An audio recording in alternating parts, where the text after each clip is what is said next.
मी दत्तात्रय अच्युतराव सावंत, पुणे विभागाचा माजी शिक्षक लोकप्रतिनिधी. परवा सर्वोच्च न्यायालय दिल्ली येथे तारीख अटकून काल मुंबईला पोहोचत असताना थोडा वेळ झाला आणि मंत्रालयामध्ये जे अंशतः अनुदानित शाळांमधील आणि ज्युनियर कॉलेजमधील बांधवांच्या वेतनासाठी लागणाऱ्या पैशाचा प्रश्न राज्यभरात निर्माण झाला आहे. त्यासाठी आम्हाला संपर्क अधिकाऱ्यांशी नाही करता आला.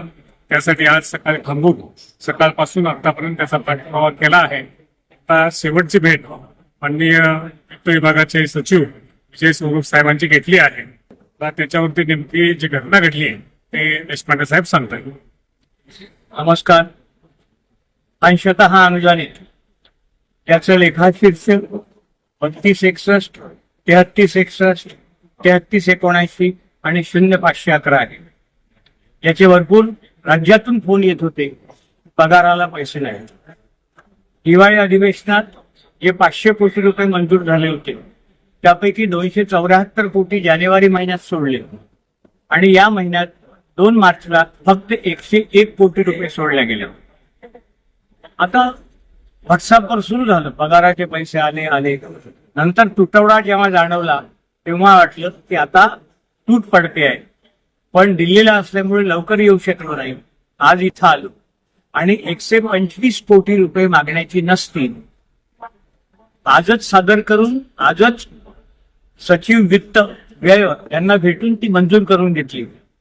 म्हणजे आता आज संध्याकाळपर्यंत फाईल शिक्षण विभागाला जाईल आणि सोमवारी 125 कोटीचा शासन निर्णय पुण्याला जाईल. सोमवारीच पुण्याला जाऊन क्षेत्रीय स्तरावर निधी पाठवण्याचा आदेश संचालक स्तरावरून काढून घेतो.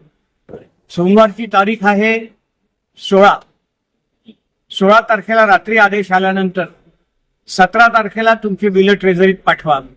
म्हणजे 17, 18 या 2 दिवसात ते मंजूर होऊन 18ला सायंकाळपर्यंत पगार होतील, जेणेकरून 19चा गुढीपाडवा आणि 20ची ईद या दोन्ही सणांना आपला पगार झालेला असेल.